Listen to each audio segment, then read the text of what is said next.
Halo, balik lagi sama aku yang akan nemenin kalian buat dengerin beberapa cerita menarik dari yang aku buat, yang aku lihat, atau yang aku dengar.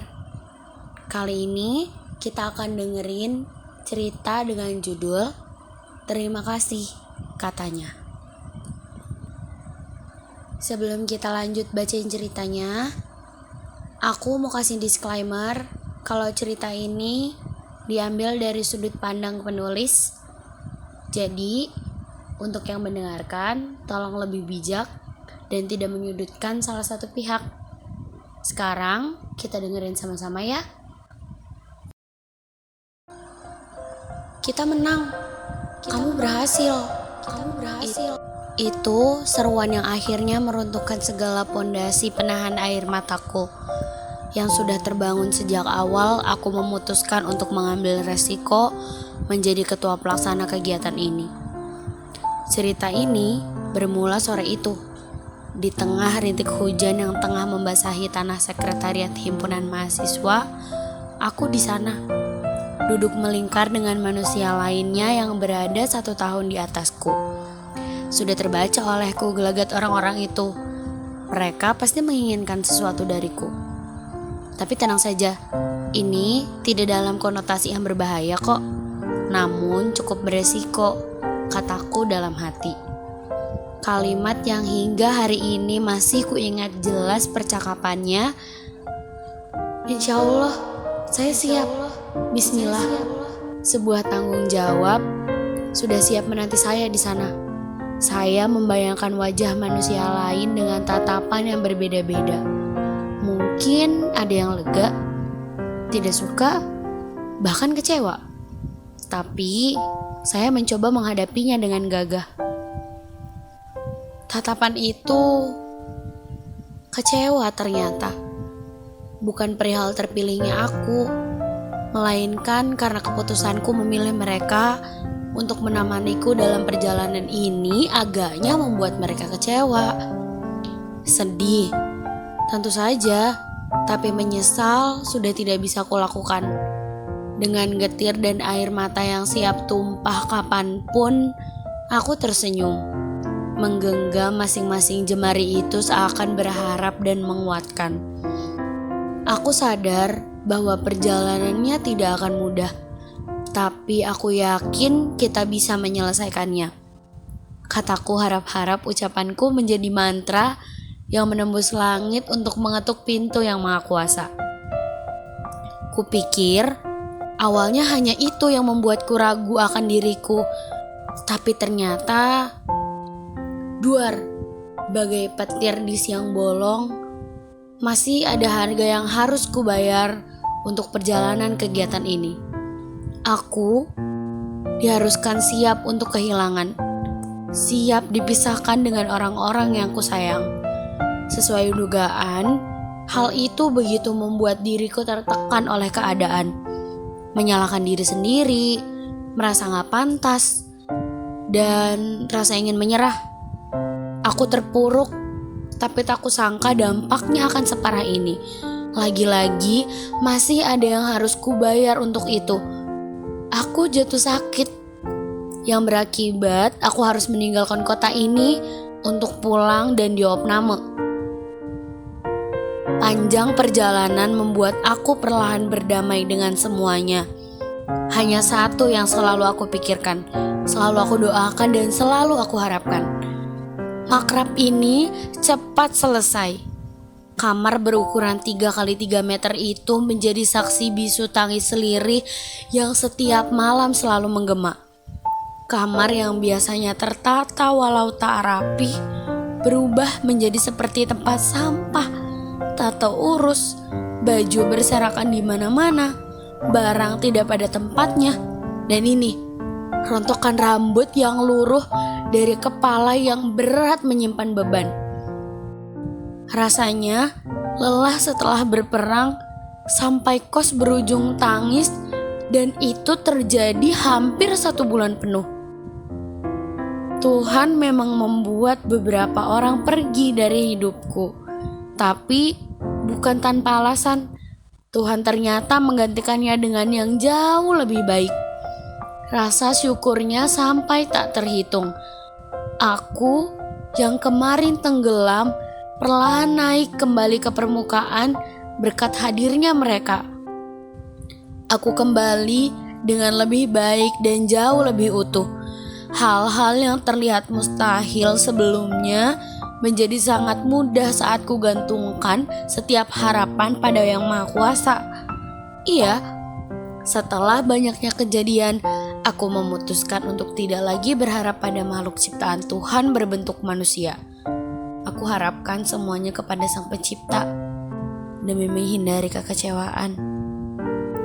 Aku sudah siap dengan segala konsekuensi yang akan hadir di depan sana. Walau luka tidak pernah sepenuhnya kering, sebab tak pernah bertemu penawar, lukanya hanya siap ku bagi agar rasanya tidak semenyakitkan awal. Firza. Akhirnya namanya aku sebut juga. Pendengar pertama yang tangannya ikut gemetar seiring tangisku malam itu di depan kos, sambil membagi luka yang lama ku peluk sendirian. Pelukan itu begitu hangat mendekapku kencang seakan memastikan bahwa aku akan tetap kuat sampai akhir. Seolah memberikan aku uluran tangan di tengah gelapnya lorong yang entah akan membawaku kemana. Firza memelukku dengan membisikkan mantra yang kuharapkan sejak awal. Ada aku, Dap. Chat aku, telepon aku waktu kamu kacau. Aku di sini buat kamu. Malam itu adalah malam dengan tidur yang lebih baik dibanding malam-malam sebelumnya. Malam itu kututup dengan senyum lega. Walau belum terobati, setidaknya Firza mencoba menutup lukanya agar tidak kulihat dalam beberapa waktu. Aku ini hanya anak gadis mama yang lemah. Setelah keluar opname, gak ada waktu untuk bisa mengadu apa yang kuhadapi selama gak sama mama. Tapi seakan belum diizinkan, aku harus langsung kembali ke kota ini untuk mengikuti kegiatan kampus. Pada saat itu, hancurku kupluk sendiri. Anak yang terbiasanya bercerita, mengadu, mengeluh, kali ini dituntut keadaan untuk bisa mandiri, menerima semuanya sendiri. Tapi tepat 1 bulan, aku merasa aku tidak kuat. Aku sudah benar-benar penuh dan rasanya ingin meledak. Kuputuskan untuk pulang ke rumah yang ada mamahnya. Di sanalah segalanya aku buka. Semua lukaku kini mama tahu. 3 jam mulut ini lantang berbicara hingga kering rasanya kerongkongan ini. Mama tidak memotong juga tidak berkomentar. Beliau hanya mendengar. Rasanya saat itu aku seperti manusia kerasukan. Bagaimana tidak? Aku berbicara tanpa jeda. Semua kutumpahkan bagi tak ada waktu lagi untukku bercerita. Mama mencerna semuanya dengan baik dan bijak. Jika kalian pikir aku akan lama di rumah, nyatanya kalian salah. Aku pulang, tapi hanya untuk bercerita demikian. Selepas itu, kembali ke kota ini. Pagi hari saat bangun dari tidur tanpa mimpi buruk dan tangis, Mama akhirnya membuka suara, memberi dukungan, saran dan ditutup dengan doa yang kuaminkan pastinya. Malam itu aku kembali dengan berani, dengan lebih kuat dan lega tentu saja. Akan kuhadapi semuanya, kataku saat turun dari kereta malam itu di stasiun Purwokerto. Sebetulnya sebelum pulang aku tidak serapuh itu kok. Saat ku ceritakan semuanya pada mama, sudah tidak ada lagi tangis di sana. Aku sudah lebih mampu menghadapi semuanya. Bisa kalian tahu kenapa? Iya, karena Allah telah menghadirkan manusia baik di saat aku merasa duniaku runtuh. Di saat lagi-lagi Tuhan menghadapkanku dengan kehilangan. Malam itu dinginnya Purwokerto tidak mampu meredam rasa kecewa, marah dan sedihku yang berapi-api. Badanku lemas hingga jatuh terduduk di bawah meja belajar. Perlahan tapi pasti bulir air mata itu luruh membasahi pipi. Pundakku bergetar hebat. Aku kembali kehilangan untuk yang kesekian kali. Ku peluk diriku sendiri mencoba menguatkan. Mencoba berkata bahwa ini bukan salahmu. Dan semua akan berjalan baik-baik saja. Aku berpikir bahwa aku tidak bisa begini terus. Aku tidak boleh terlarut sendirian. Jadi dengan sisa tenagaku kurai handphone di atas meja itu. Kuhubungi seseorang yang saat itu aku percaya. Sempat merasa sia-sia karena merasa tak ada respon. Tak hanya satu yang kuhubungi, aku menghubungi 2. Malaikat menjagaku ada 2. Awalnya ragu karena yang satu sedang family time, tapi pada akhirnya aku beranikan diri. Kemudian keduanya menjawab hampir dalam waktu yang berdekatan. Ku taruh kembali handphoneku, beranjak naik ke atas kasur. Termenung di sana sambil menatap nanar pintu kamar. Kembali air mata ini terjun tanpa izin. Tak lama, pintu diketuk dengan sedikit terburu-buru. Siapa yang datang malam-malam begini, pikirku. Dengan wajah sembab ku buka pintu. Di hadapanku, sekarang berdiri seseorang yang tak pernah kubayangkan sebelumnya. Zafi, dengan wangi as minyak telon dan kardigan rajut hitam, ditambah tatapan khawatir.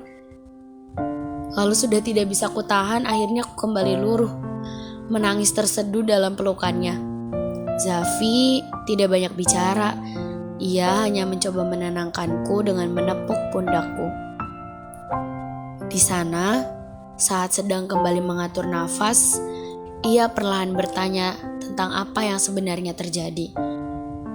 Tak banyak yang bisa aku ceritakan di sini, tapi yang pasti jawaban Zafi saat itu adalah, "Gak apa-apa, ada aku.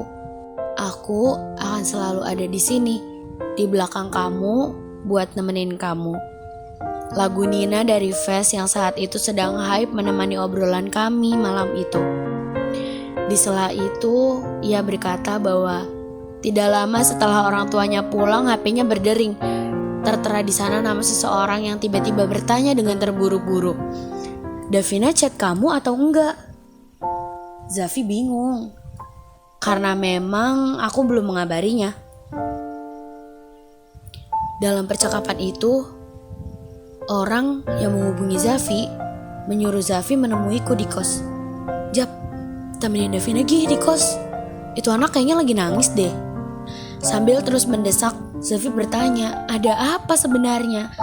Tapi tepat saat percakapan itu berlangsung, notifikasi HP Zafi memunculkan namaku dengan sederet kata yang akhirnya membuat Zafi beranjak ke kosku. Lucunya, 2 malaikatku itu. Di sisi lain, aku kaget. Belum pernah terjadi dalam hidupku menangis, ditemenin, dipeluk pula. Rasanya seperti melayang. Anak pertama ini akhirnya dipeluk. Setelah dirasa tenang, Zafi memutuskan untuk pulang. Tangisku biasanya hanya ditemani boneka beruang besar kesayanganku. Tapi kali ini ada Zafi. Tak lupa kuucapkan terima kasih padanya.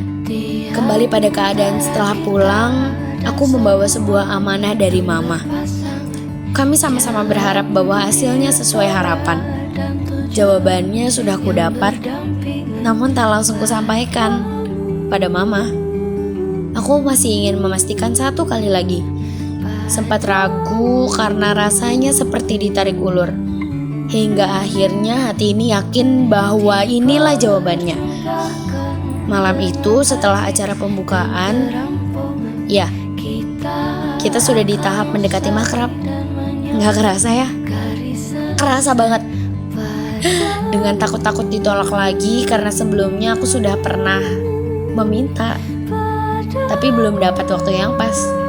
Aku menghampirinya, sosok manusia yang dalam waktu dekat ini akan menjadi malaikat penjagaku setelah Zafi.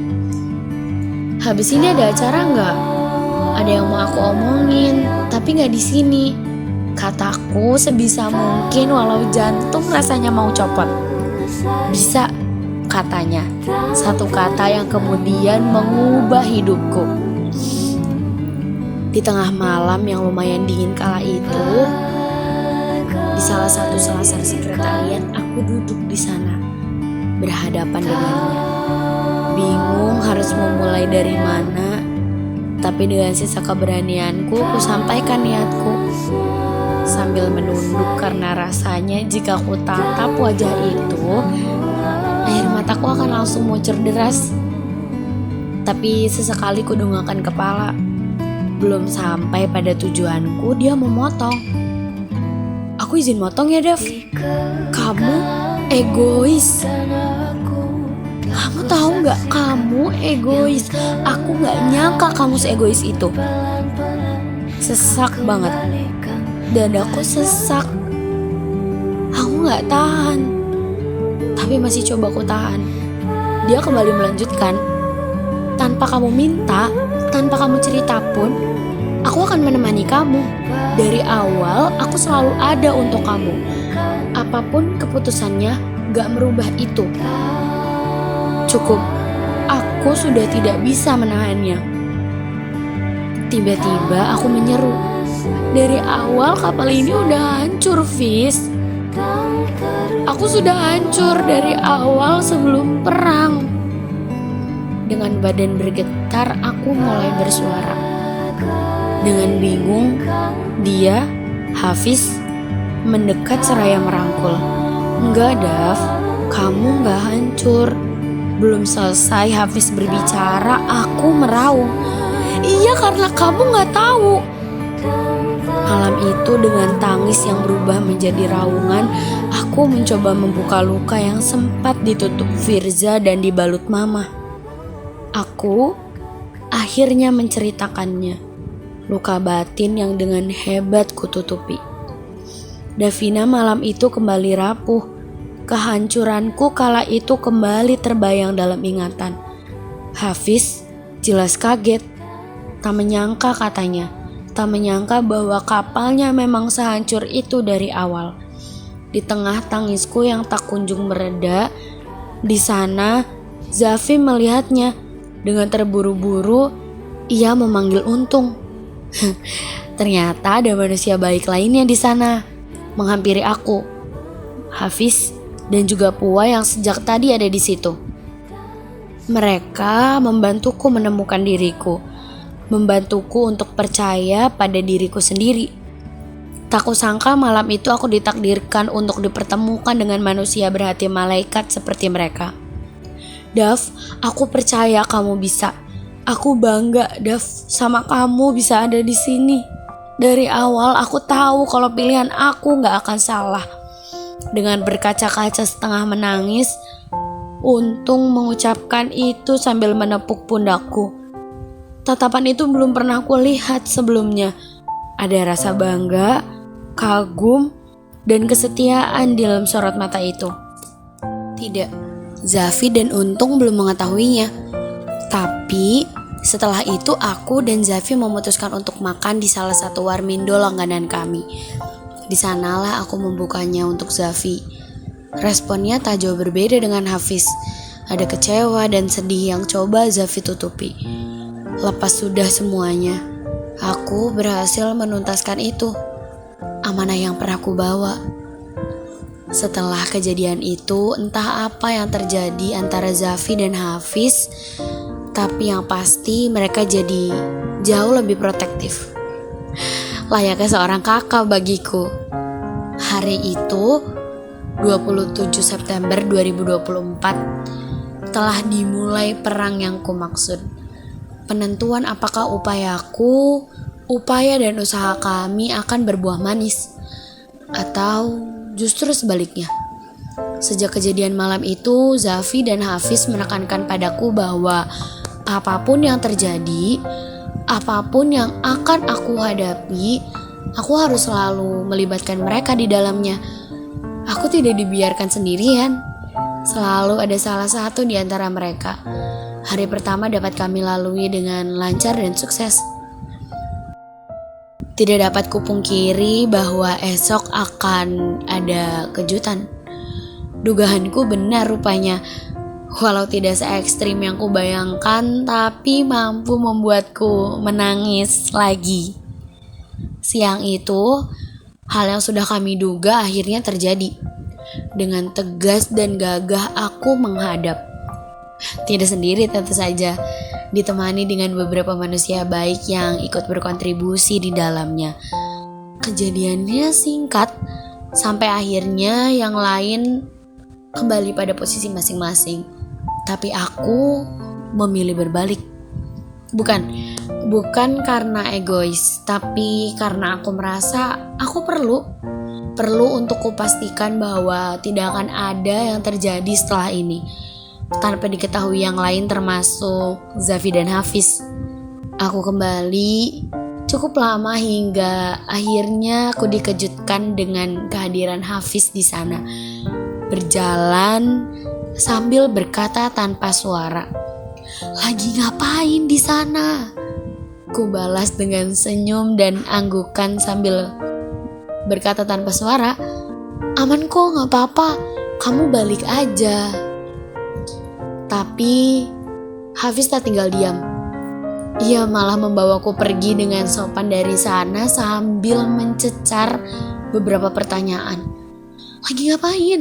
Kenapa sendirian? Kamu diapain?" dan sebagainya. Oh, jangan lupakan manusia yang sedang duduk terseduh-seduh di sana. Ada Zafi yang menghampiri sambil berkata, "Kamu ngapain? Kamu diapain? Kenapa gak bilang, Daf, jangan gini?" Hampir menangis, tapi untungnya aku masih sanggup menahan itu. Di sana juga ada Agoy yang ikut menyuruhku menyudahi semua yang barusan aku lakukan. Akhirnya melihat tatapan itu, aku mengalah. Aku selesaikan apa yang kulakukan tadi. Aku sempat merasa gagal. Aku melihat sekitar dengan hampa. Apakah ini yang aku dapatkan untuk banyak hal yang sudah aku relakan?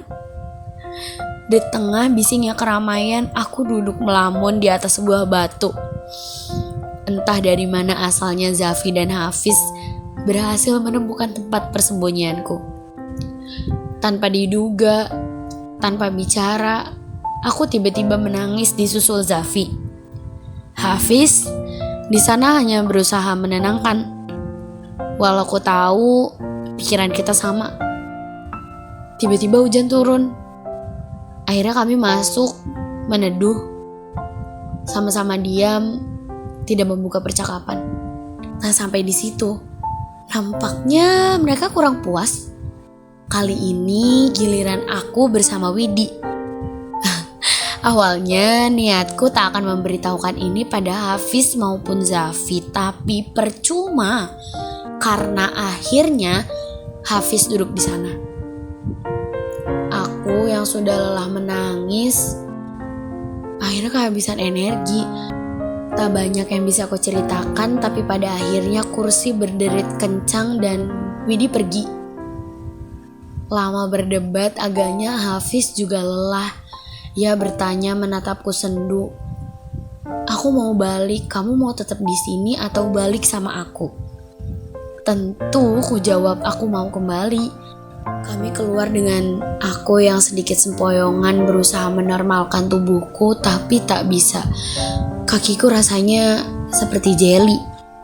Melihat itu Hafiz tak tinggal diam. Ia berbisik, "Yang kuat, Daf.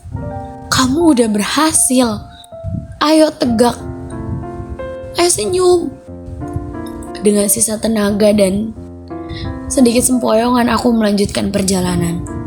Di sana, di hadapanku berdiri Zafi dengan air mata yang sudah mengalir. Di belakangnya berdiri Agoy dan Zi, menatap lurus ke arahku dan Hafiz. Mataku sudah memburam, tapi dapat kulihat di sana Widi dengan mata sembabnya, dan dapat kulihat di belakang mereka betapa meriahnya pagelaran itu.